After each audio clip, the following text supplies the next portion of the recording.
Counselor Accents Podcast. Two school counselors who love their jobs. Oh, and they happen to have Southern accents too. Bless their hearts. I'm Kim Crumbly. I'm Laura Rancourt. And together we are Counselor Accents. Please don't do that, Laura. Please. Every time I feel like you stall for me, like you want me to do it with you, and then I do it. It has nothing to do with We're never together. It's a mess. I'm just trying to make you happy. I am happy because we have a celebrity in the house. We do. An award winner. Yep. We have Pennsylvania's distinguished national principal of the world. Can I say that? Of the world? Not of the world, just of Pennsylvania for the year. And they picked a Royal Humdinger of a Year to honor me here in 2020. Hey, that says a lot. That says a lot. We are so glad to have you with us. You are an author. You are a principal, safety director. Is there anything that you can't do? I'm sure that if you ask my wife, she would tell you many, many things that I cannot do. We need to interview her. Yeah. Yes. To get the real story. Well, we're honored, like Kim said, to have you here with us. And we want to talk about all the great things that you have going on at your school. What intrigues us the most, I think, is your approach to connection with students and how important the value that you place on connection with students. So why don't you tell us a little bit about yourself and what got you started in education? Sure. So my name is Matt Moyer. I'm the principal of Rupert Elementary School in Pottstown, Pennsylvania, which we are north of Philadelphia in a small town. Pottstown is a small town that I grew up in, and Rupert Elementary School is the school that I attended as a child. So the school I love it. blocks from my home. But I haven't worked here my whole career. I started teaching fifth grade in a neighboring school district for a while. And then when I got my principal's certificate, I moved to a different school district to be an assistant principal at the elementary school. And I've been the principal now at Rupert. This is my 16th year at Rupert Elementary School. So it was such a joy to come back home, literally back home. I mean, I was back in the school at the time when I got there. My kindergarten teacher was still there, and she helped hire me. So I guess I did okay in her eyes. Aww. And the last of the Mohicans was one of my music teachers who retired just a few years ago. And I took every opportunity to remind students and parents that she was one of my teachers, and she really appreciated that. Yeah.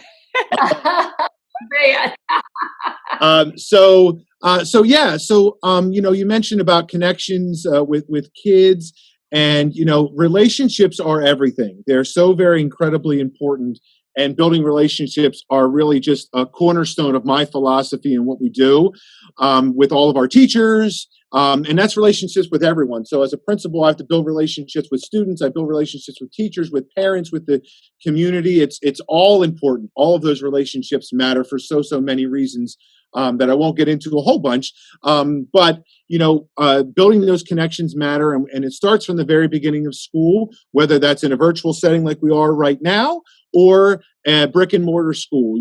It's important to build relationships with kids and get to know them. And so one of the things I do, I was just sharing with you before we started, is that I try my best to get into every classroom every day. And so the kids see me and they know me. And I can say that when I was in school, and even when I was teaching and things, that I worked for some great people and there were some great principals, but they weren't out there, and they didn't get into my classroom. I can say when I was teaching, it was rare that I would see the principal in the room. And so I don't know if the students knew who the principal was and what they did, but that's important to me. I get into the classrooms, I get out on the playground, and we do a lot of other things too that I would love to share about as we go forward here. But I don't want to monopolize the time. If there's other specific things you want to talk about, but one highlight that I have to say is about a program we do at my building called Impact.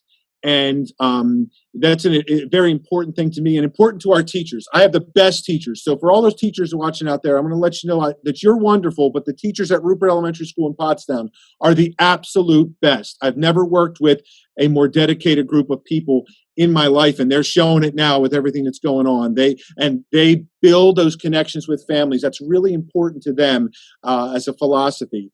So one of the things that I mentioned there is our impact visits, which is home visits. We go out to people's houses to visit them, and we do that once a marking period. So the teachers nominate children, one per grade level per marking period. We get a whole team together. We go knock on the door, and it's a surprise to the student. The parent knows we're coming, but myself and teachers that volunteer, they volunteer their time to do this.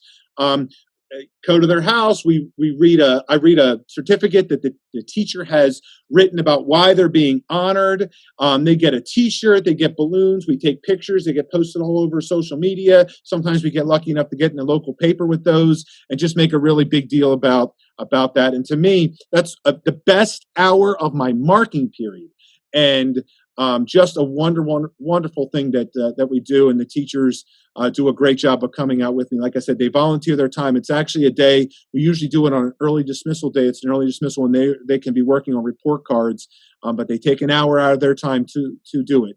So it's a great thing. Kim? Wow, the I brain know. My mind, the mark of the... I can't even speak. Maggie, so much. It just exudes through the internet. I mean, we're on Zoom, and I can just feel that energy coming off of you, Matthew. Like, I'm excited. I want to go to this next impact visit because you've gotten me that excited. And that's what a good leader does. Yes. And so many other things that I've heard, and I hope principals are listening to this, because as school counselors, we have a lot of counselors that reach out to us, and they have principals that are not you, Matthew, and it can make or break a school. And I really believe the principal leads the climate and the culture of the school. And Laura and I have had this conversation often. So, Matthew, are you virtual right now? Are you traditional, or are you both? We are 100% virtual to start the school year for the first semester, which means up through the middle of January for sure. Oh, wow. Virtual. Now, unless the whole landscape changes, which seems unlikely right now, we're virtual 100%. Except for, I should say, there are a small select group of special needs students that are coming in for some instruction, and I'm hoping that we can grow that a little bit with a few more students that are high need. And so, the teachers have volunteered, some of them across the district, not just from my building, to do that and connect with kids. But other than that, all virtual. Okay. Laura, I really want to unpack the impact part of what they do, but I want to back up and just, when you say you're visiting teachers, you're in the classroom, that means so much to teachers, that the principal is actually aware of what they're doing. And I don't, that doesn't happen everywhere. The principal does the principal duties as they see them, but they're not in the classroom. I have noticed, Matthew, and I'd be interested if you've noticed, there's a new breed of principals, and it's more about teamwork, and it's more about, when you say your teachers are the very best, it's that kind of cheerleader and leading, and we have so many principals, I think, that are still that old breed of principal. I keep the money in order and I keep the discipline in order. But if principals could see what you're doing, it's a new breed. It's bringing climate and culture, and it's changing lives. Well, climate and culture are everything. And you talked about discipline, which I can talk a little bit about, but climate and culture go together with that. And I would say to any principal who says, I don't have time for that, you need to make time. It's the most important thing, because when I say I have the best teachers, I know, because I know what they're doing.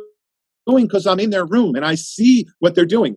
We have one of the things that we've done since before I got to our school district is at the end of the year, we have what's called a summative meeting where I meet with every teacher and they share certain things that they've done based on the goals. And I always say to them, if I don't know what's going on by the time we get to that meeting, I didn't do my job. I should know what's going on in your classroom. I'm always surprised by the other awesome stuff they're doing that maybe I missed, but I know what's going on in their classroom. I know my kids by name. It's my goal to know every one of the children in my building by name. I have about 350 to 400, and I try to know them all by name. This year is going to be way hard, especially with the kindergartners. But the good thing about Zoom is the name is on the bottom of the box. So when I get into the Zoom rooms and Google Meet rooms, I have that advantage. But that's really important to me. I know my kids by name, and when I come into the classroom, I'm connecting with them. Now, I tell the teachers all the time, you can ignore me when I walk in, and that's A-okay. I'm not coming in to disrupt you and mess things up. Although sometimes that's hard. We have a pre-K program, and when I walk in there, they all want to run up and hug me and talk to me. And I love that, but I feel bad for Miss Coulong, who's my incredible pre-K teacher. Like, I don't want to disrupt what you're doing here. So, sometimes it's a struggle. So sometimes my visits are short because I don't want to disrupt everything. But, I mentioned hugs, and I know some people feel all kinds of way about that. But I'm going to tell you, I work in a community that has a lot of high needs kids. And I know if a kid comes up and hugs me, I'm going to hug them back. It might be the only hug they get all day. It might be the only positive interaction they get with a grown-up male, and so mostly female teachers and so on, that they get all day. So that's really important to me. So every classroom, every day is really important to me, connecting and getting to know the kids' names. I know what's going on with the teachers. I know their strengths and their weaknesses because I'm there.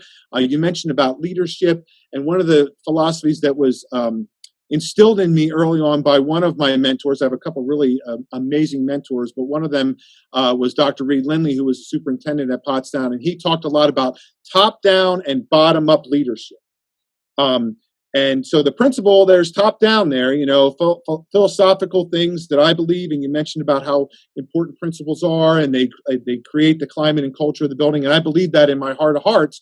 But I also need to have bottom-up leadership of teachers who, want to do things that I support them in that, and we work through that together. So the impact program I mentioned, one of my kindergarten teachers, her name is Lori Gresco. She's an incredible relationship builder. She does many things well, but she's an incredible relationship builder. She's the leader of that. I don't have to go to the meetings anymore. I used to, but I don't have to. She runs that, and she checks with me, when are we going to do it? And we get the date on the calendar, but she's got that. She's organized that bottom-up leadership. She's running the show on that, and I trust her 100%, 110% to do that. And she just, makes it happen. So there's that bottom-up leadership on those pieces from that. So. Oh, good. Are we going to make principals listen to this? We are. Going to. We have to. Yeah, this is so good. I'd like to get something out of the way. Do you want to be called Matt or Matthew, Dr. Moyer, President Moyer? What? I'm not a doctor, so Dr. Moyer is not necessary. Matt is 100% fun. I want you to hear that, Kim. Will you call me Dr. Crumbly?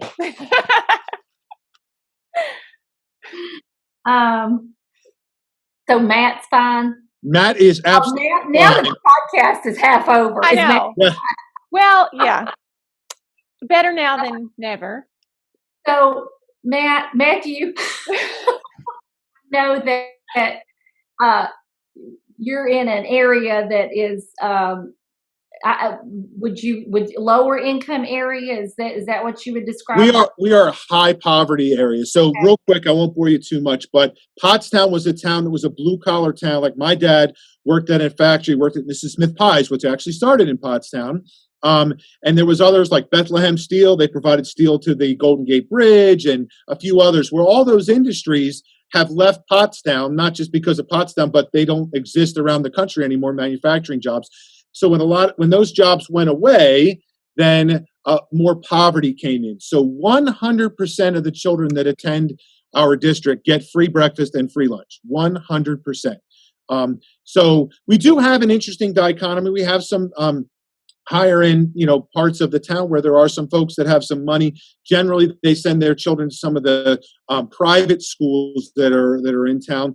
There's a private elementary school, and there's a really probably famous private school in Pottstown called the Hill School that people from all over the world, literally all over the world, come to. Very prestigious. Donald Trump sent one of his children there for a little while, and there's people from literally all over the world that come there. But like I said, 100% of the kids that come to my school and the public schools get free breakfast and free lunch, which is a big indicator of a high poverty area. I would say so. That is amazing. So what comes to mind knowing that this is a high poverty area, and I'm thinking about you going into those homes, how much resistance do you get from the parents, and are they open to those visits in the conditions that some of them have to be in? Yeah, we get zero resistance. I can't think of any instance where we had resistance. The teacher calls ahead of time and says, listen, we planned this event to come this day at this time. They're excited about it. They're excited that their child is being acknowledged. We have wonderful parents that love their kids and support their kids, and they're excited about it. Occasionally we have to go to a daycare or something because mom works till 7 o'clock at night and can't get off, or dad. So we do that, and that's fine. But we've had all kinds of great experiences. We had a family in particular, I remember, that invited us in, and they had cake for us. Aww. And couldn't stay long, but how could you pass up that? One of my favorite stories that I would share with you from early on was we had this was early on, my first or second year, a little probably 3 or 4 year old sibling who was so excited to see us and excited to see me. He had his orange Hug juice, the Hug juices, like a little barrel. He had that in his hand, and I came up to him. He was so excited to see me. He started doing this, and I got juice all over me. Aww. So no, zero resistance. But I will say this. I've gotten into the living room of many families, not just for Impact Visit, but for other things. And it is enlightening. And I would recommend it to anyone. Get into the living room. You can see what's going on with families, and it's enlightening, and it's very meaningful to understand children, and understand what's happening with them. And we certainly have children that have challenges. But we understand our children from what we know about poverty and what we know about their households. And, you make those connections with families, and you build that rapport with families, and they're happy to see you come in. So what has the Impact program done to your discipline issues within the school? Well, we have a whole lot of stuff around discipline. We have school-wide positive behavior support. So Impact is one piece of that under the umbrella of our 3 school rules: be respectful, be responsible, be a problem solver. And we're big believers in rewarding kids for doing what you want.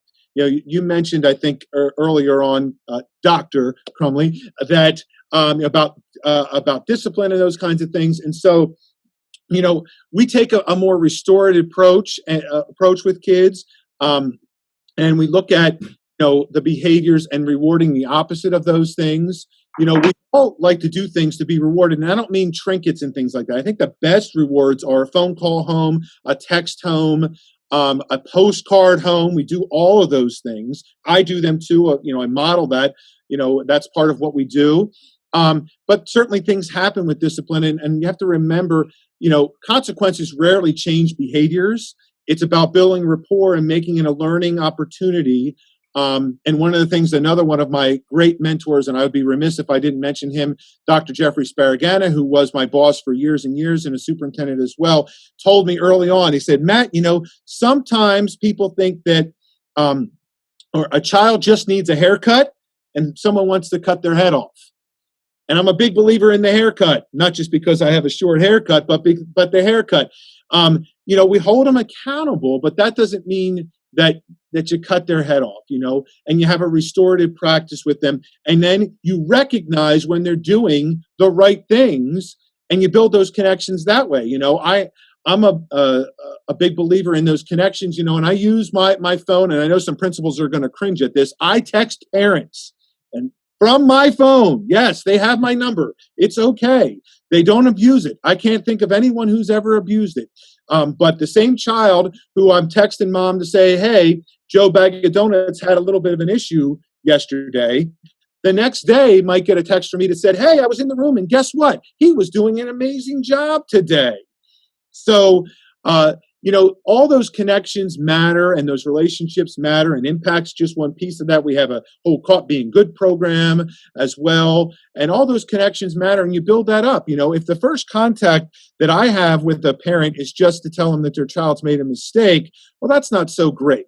And the same thing with teachers. I'm a big believer in teachers reaching out to parents about the good stuff early on, and we do that, and continuing to reach out about the good stuff. And the best teachers do that constantly.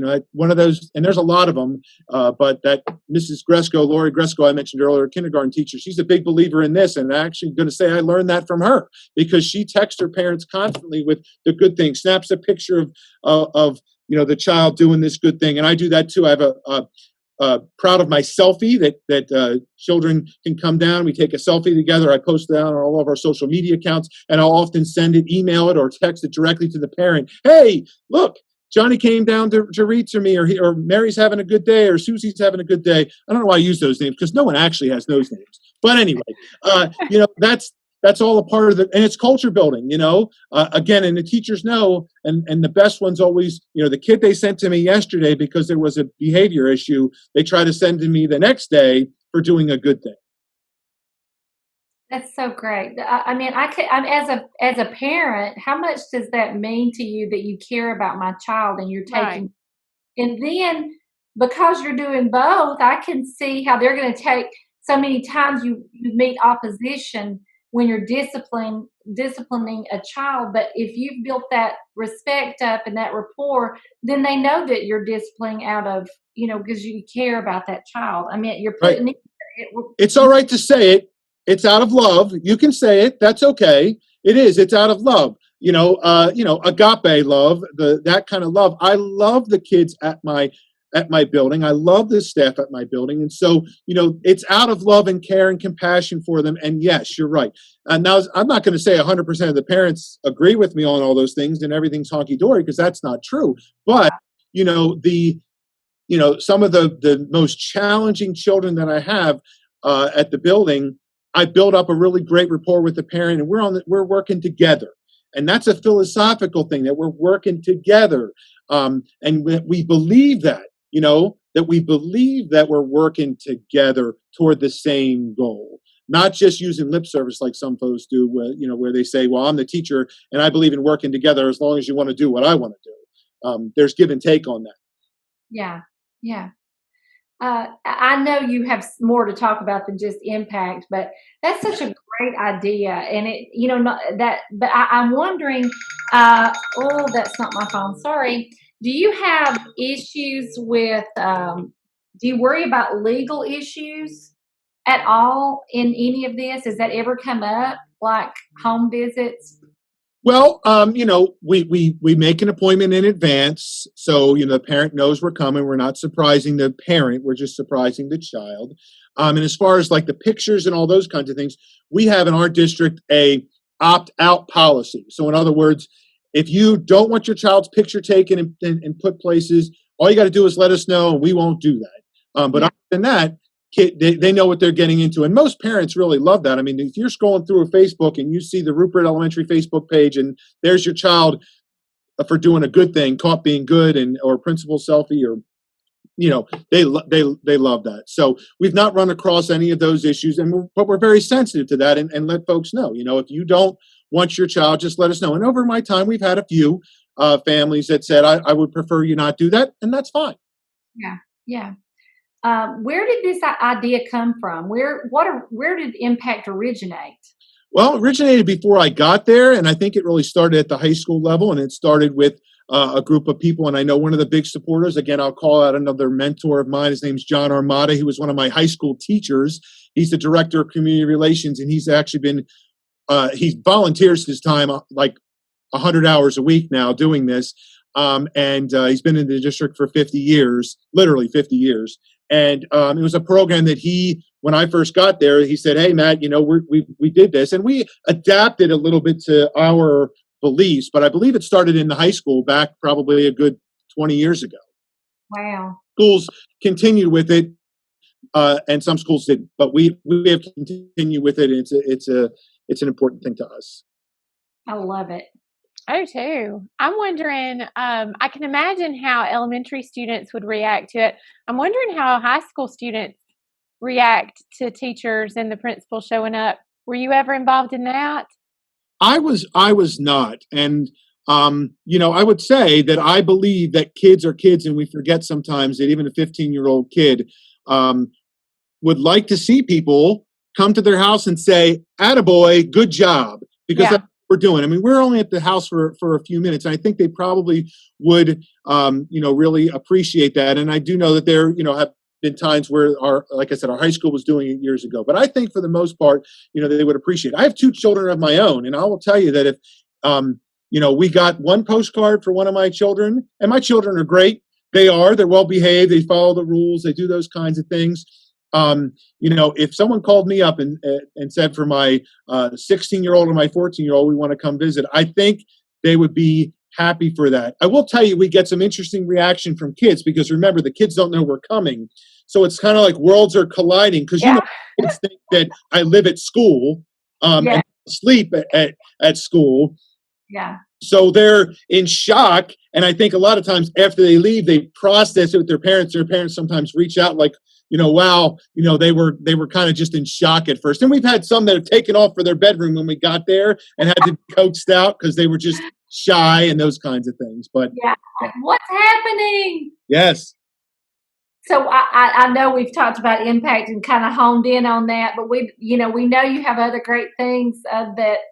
What other kind of programs would be useful for other educators out there to use? Well, right now, one thing that I just started, because in this kind of environment that we're in here through Zoom, connections are really hard, and I'm missing the kids in a lot of ways. So I get into classrooms, but something I just started, I had my first one last week, so I'll share the idea, ground level, brand new, pop-up principle. This was out of the mind of Moyer. I did, and so I went out I teased it a little bit on our Facebook page. Hey, pop-up principle's coming. Pop-up principle's coming. Well, what is that? So, I know our neighborhood, so I went out. I pre-planned. Okay, I'm going to go to some neighborhoods where I think I'll find some kids. I saw some of my kids pulled up in my truck. I had some things in the back of my truck and called them over with their parents. I have a mask on. We social distance, but I had some dice with me. That one die had numbers and the other one had exercises. I went Facebook Live and they rolled the die, and if they did the exercises, they got a T-shirt or another prize. And I engaged with a bunch of kids that were there in the neighborhood. Facebook Live, pop-up principle as a way to connect. And I'm hoping to do that every week if I can. I have a plan for this week that involves, I believe, giving some books away and things.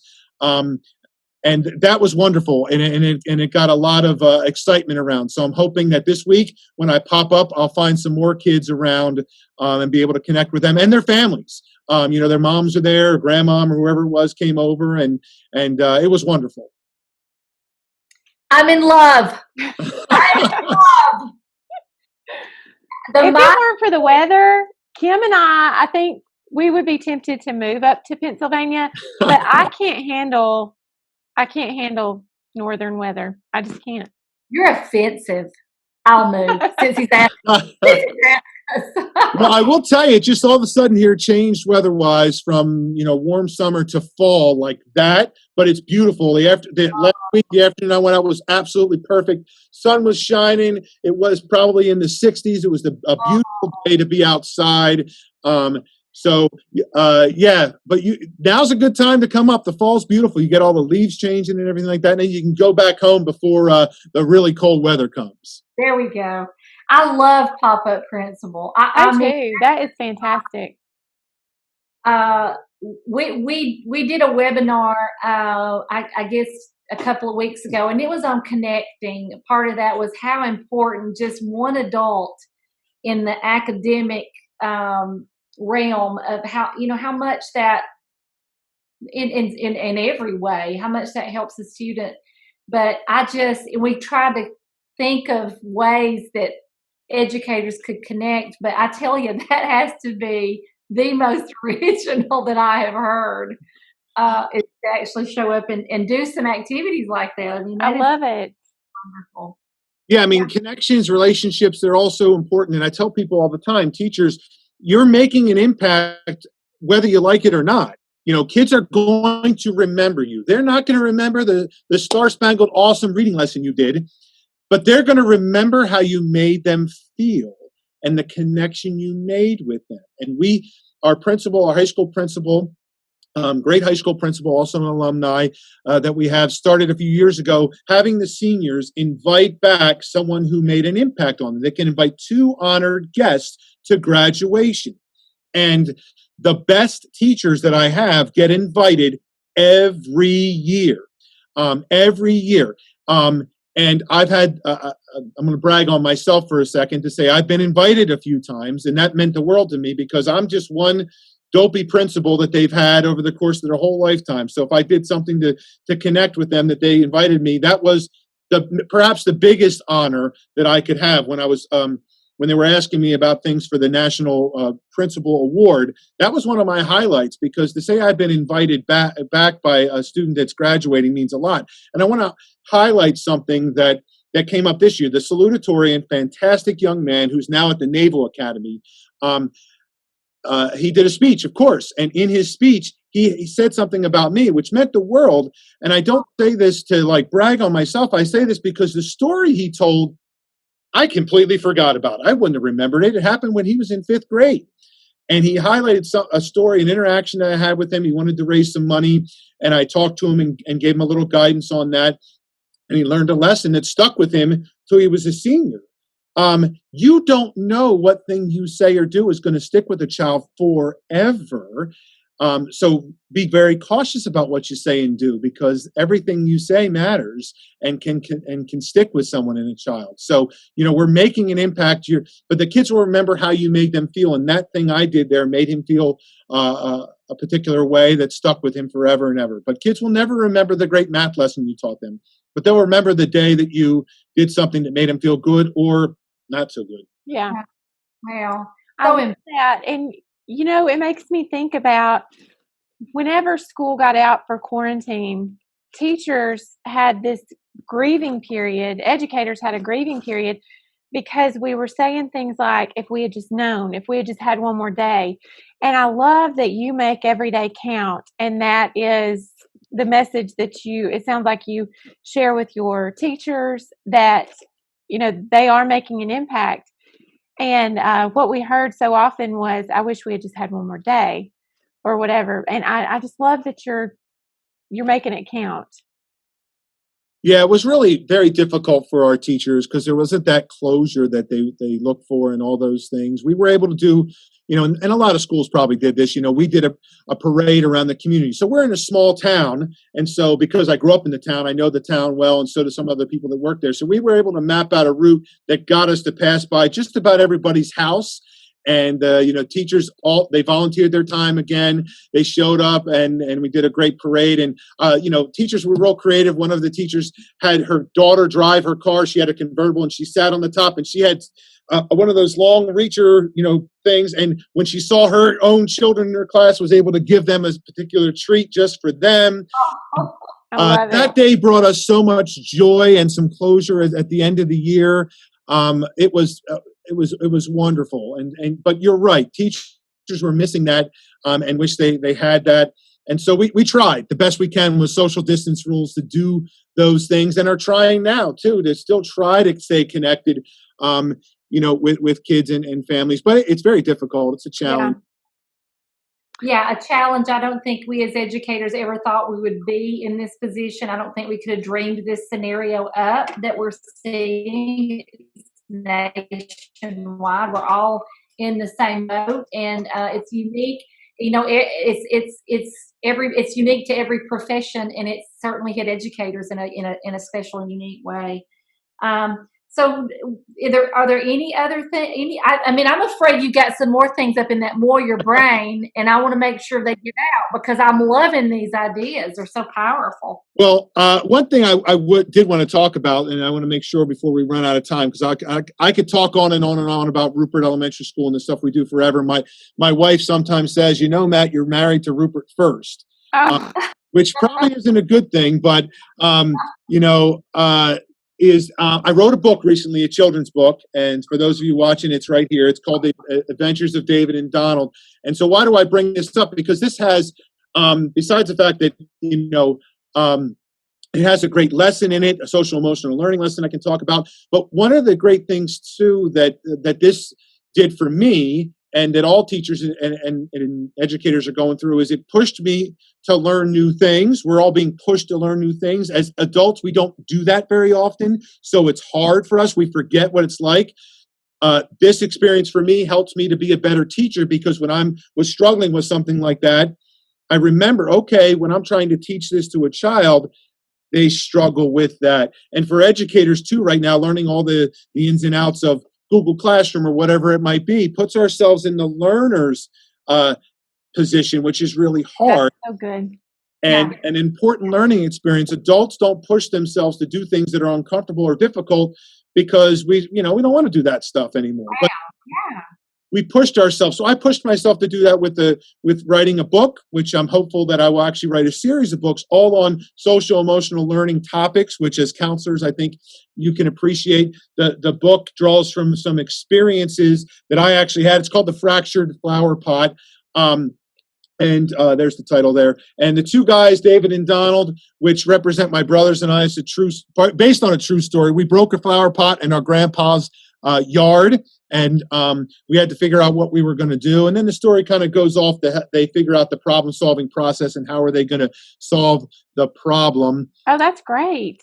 And it's a great teaching tool, I think, for teachers to use or parents to use. Takes through the problem-solving process, and drew some things from my real life. I will say that Grandpa in this story, there he is. Here's a picture of him there. Grandpa in the story is a little nicer than my grandpa was. My grandpa was an old Pennsylvania Dutchman who had about this much patience with children. So he didn't handle that so well. This grandpa handles it a little bit better.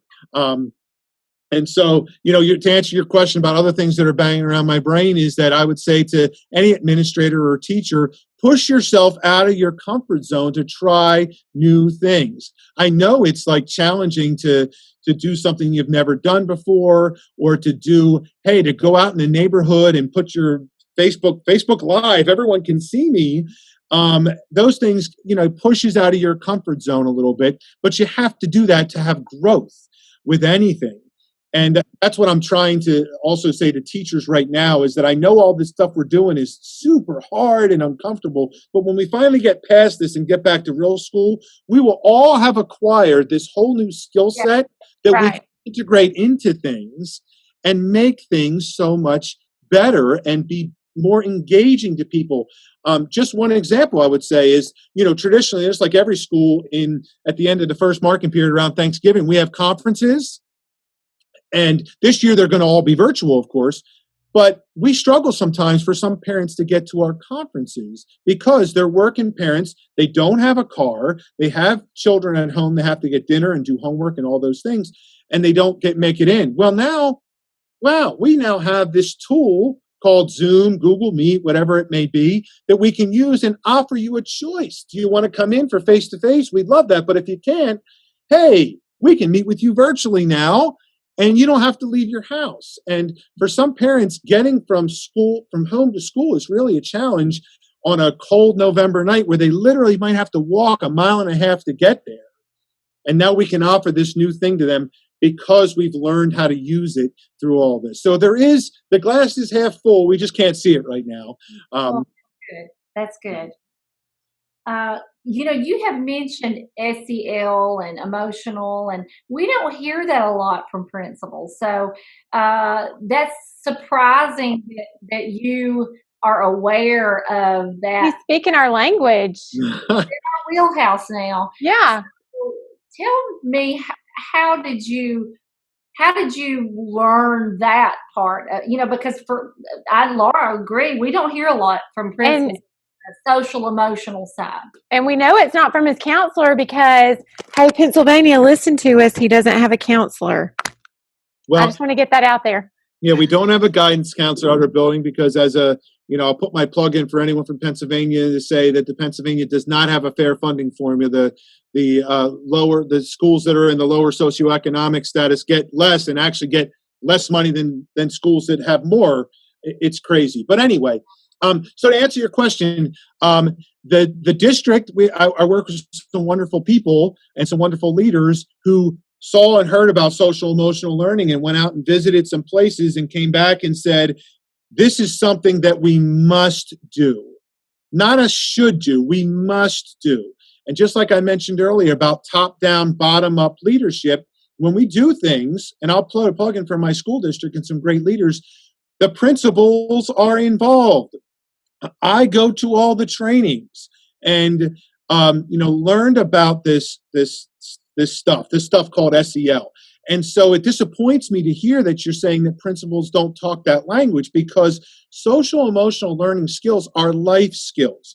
If we produce children that can read and write and do math, but they don't know how to play nice with others and get along or regulate their own emotions, we haven't done our job. My job is to prepare students for success in life. And part of life success is understanding how to deal with those things. And it's not about kids that struggle with that. Everyone has need of these skills. How many adults in life struggle with social emotional skills and because of that aren't as successful as they could be? So this is a part of our curriculum that we teach every single day, even virtually. We carved out time for it because it's important. And again, top down, bottom up. Teachers have bought in and they get the importance of it, so they carve out the time for it. So I can owe the beginnings of that to some people at my district, and then some work that I've done with another great mentor. His name is Tom Stecker, who does a ton of great things with social emotional learning and the importance of it and the research behind all that, and Castle Research and all those kinds of things that might ring a bell to some people. And when you see it and understand it, you say, how can I not do this? This isn't like extra stuff, and this isn't stuff, and you guidance counselors are amazing, but this isn't stuff that just a guidance counselor comes in and does a lesson once a week or once a month and leaves. You can't do it that way. It has to be a part of the philosophy. The philosophy behind discipline, for example. You talked about discipline. Well, all of this social emotional learning goes into the philosophy behind discipline. If we just discipline a child and give them a detention or whatever the case may be and don't do anything else, well, there's no learning happening. There's no change in the behavior. And if punishment worked, the jails would be empty. We can't just... And consequences are important, and you need to give those. People need consequences for their action, whether they're big people or little people. But there has to be something else, some teaching behind that, and social emotional learning is a big part of that. So it makes me sad that more principals don't know and don't buy in, but they need to, because if it's going to happen at a school, I believe this, it can't just be the guidance counselor saying this, do it, and it can't be some great teachers who buy in. You have to have the principal leading the way on that and understanding it. Because if they don't, even if it's a district initiative, if the principal doesn't buy in and believe it, and it's not a part of his or her philosophy, it's not going to happen at a school. I believe that, whatever it is, whether it's social emotional learning or a new math program, if the principal doesn't buy in and lead it, it's just not going to happen successfully. We have said that often, and there are, and I don't mean all principals are not on that wavelength. I think more and more as we see a change in our environments and our culture, we're, as you said, it's we have to. I think more and more are going to have to get on this train that you're already on. Oh my goodness. How many times did you get chill bumps, Laura? I have been so close to throwing my pen so many times. The only reason I didn't is because I needed to write notes, because I've been taking notes feverishly. So I want to know where we can get your children's book. It is available on Amazon. Okay. exclusively on Amazon. I self-publish. I want to give a shout out because it's important to my illustrator, whose name is Katie Coulong. She is actually my pre-K teacher at my building. She's an amazing pre-K teacher, outstanding pre-K teacher. Aw. She got the vision that a lot of the characters are based on people in my life. David and Donald were actually my dad and his brother, and I provided her some photographs of them, and she got it. She just nailed it with the illustrations, and she's on board to do the next one. So anyway, I had to give a shout out to her. She's awesome, and the book is available on Amazon. If you put in my name as the author, if you put in the fractured flower pot, or if you type in the search responsible decision making, it comes up like on the first page, because that's really what it's about.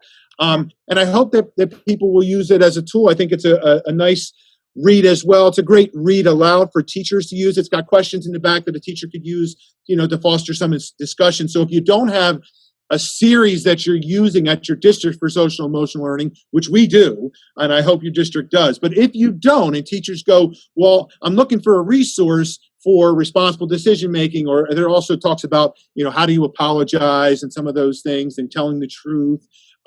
This might be a nice resource for you.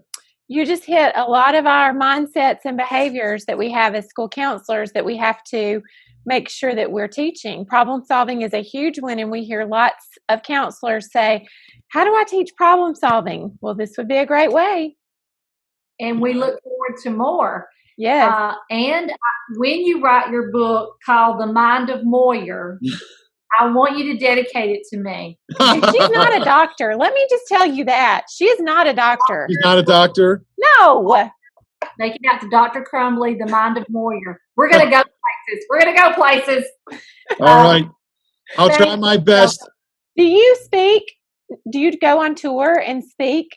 I have been doing a little bit of that, actually, through that gentleman I mentioned earlier, Tom Stecker, doing some trainings in places. Now, it all kind of got shut down. Yeah. But I have done a little bit with him, and also at the National Principals Conference.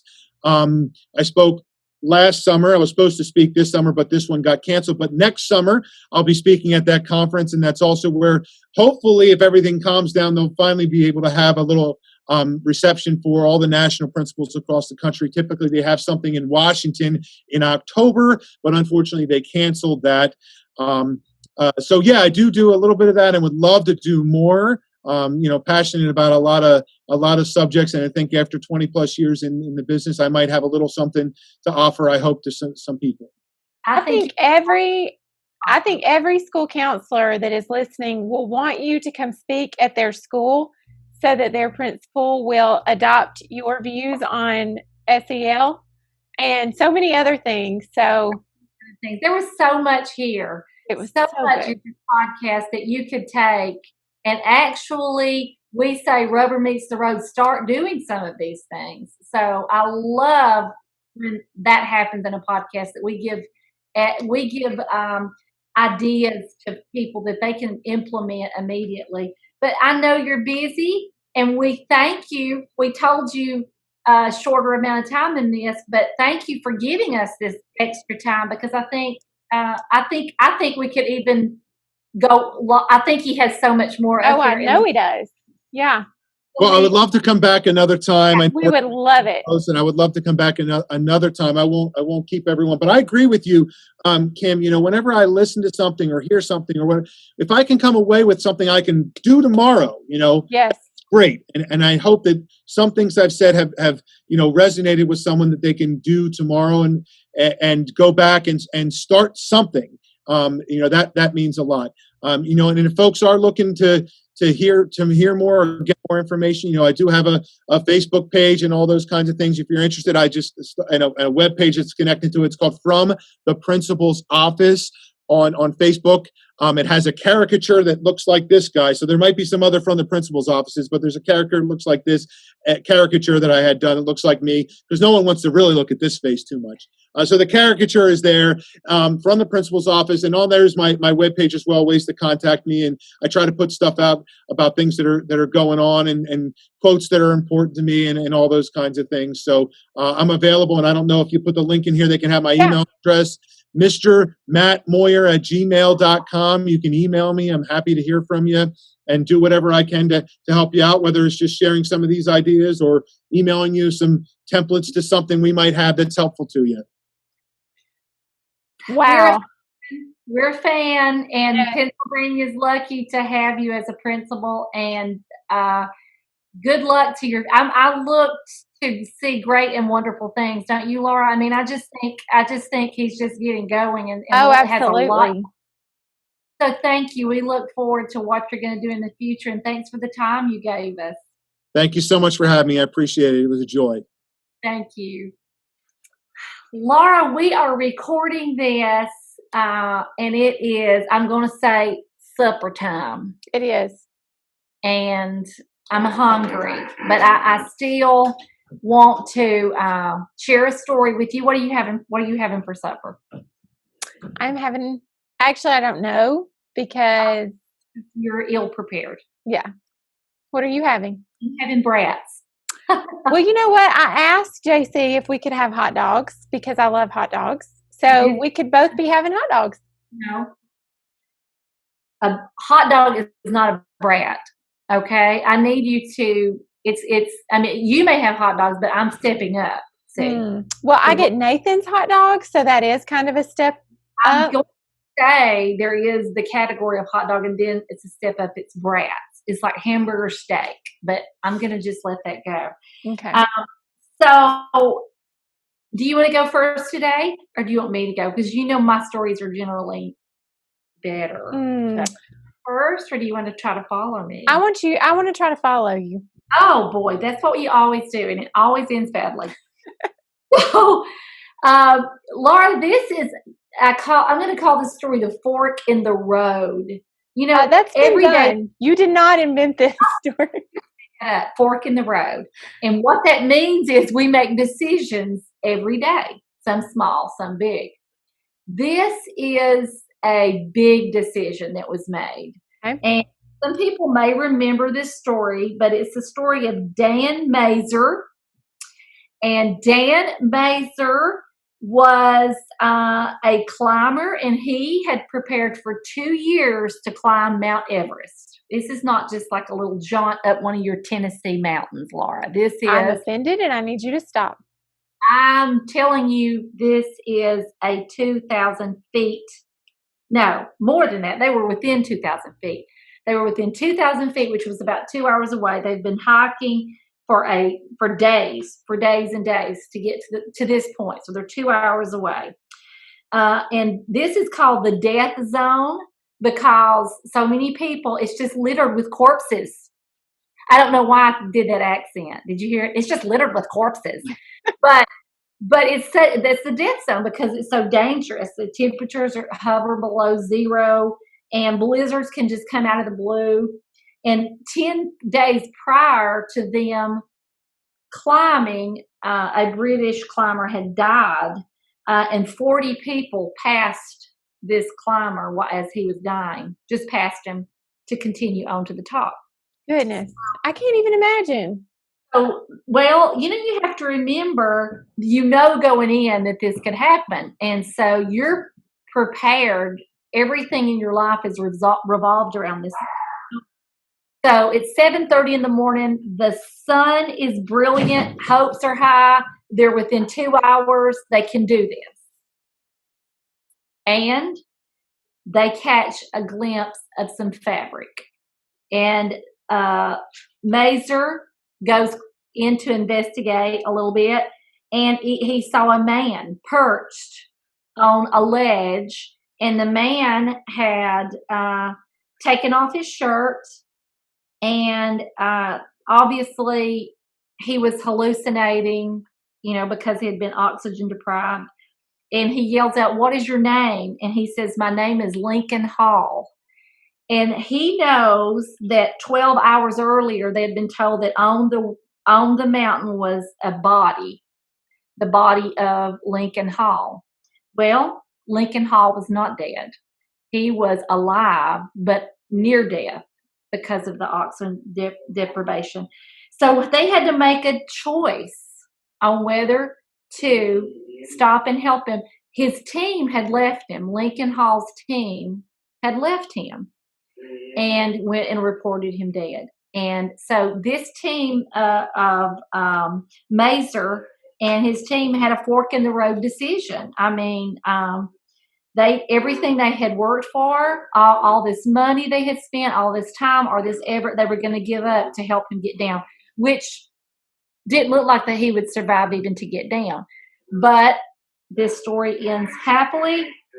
They did make it down with him and got him to his family, restored him to his family. So, every day, we make decisions, and some are significant and some are not. And so, I think when we're teaching kids about, kindness and giving, and I imagine, we don't remember the words. We don't remember a lot of the people who climb Mount Everest, Yeah. but I think in this instance, this story, they made a difference in such a Definitely. I have a lot of questions. Like, Lincoln's team just is like, oh, he's dead. They report him dead. And Lincoln was not. In fact, they thought he was dead. But as I said, there had been a British climber who had died 10 days before this, who 40 climbers passed him. Yeah. And I guess you'd have to understand the amount.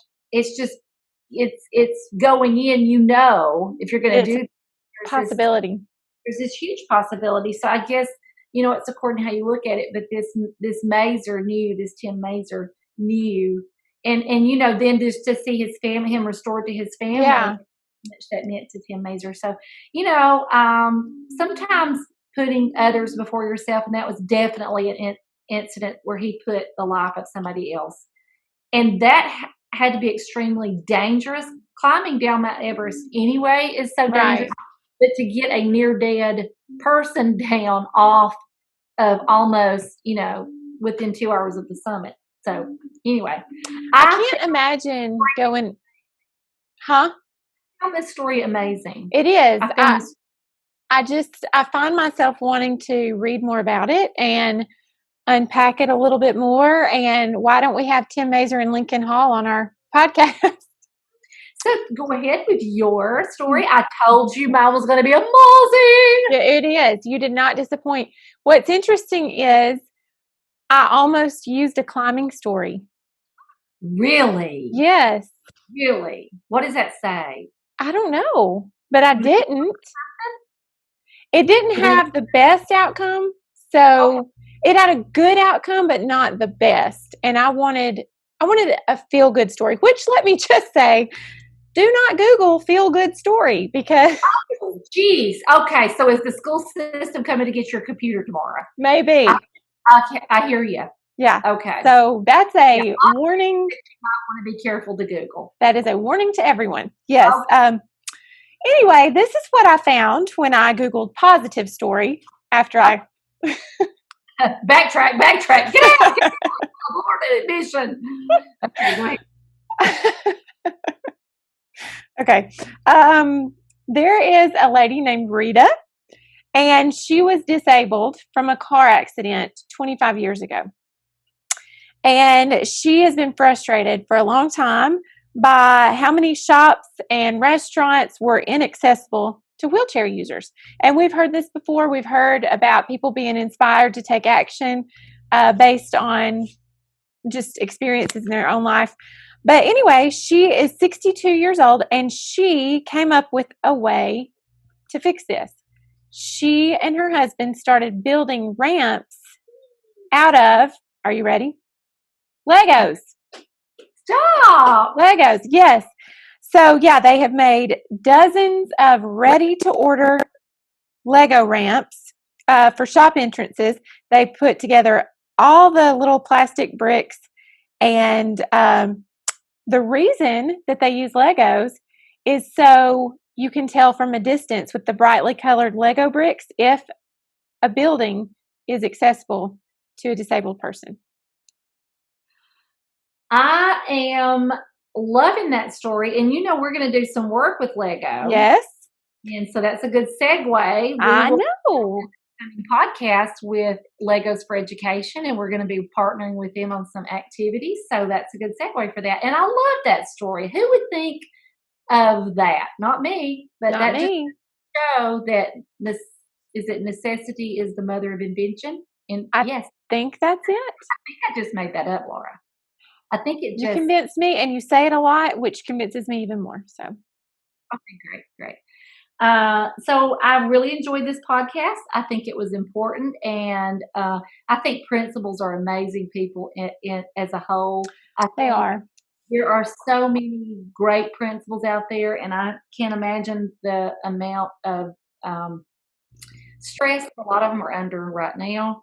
May I just say we are both so fortunate to work for excellent principals that love my principal, and he will say that his staff is the very best staff. It makes us believe that we are. The more he tells me I'm the best counselor in the world, it makes me want to be even better. And he does that for every single educator in the building.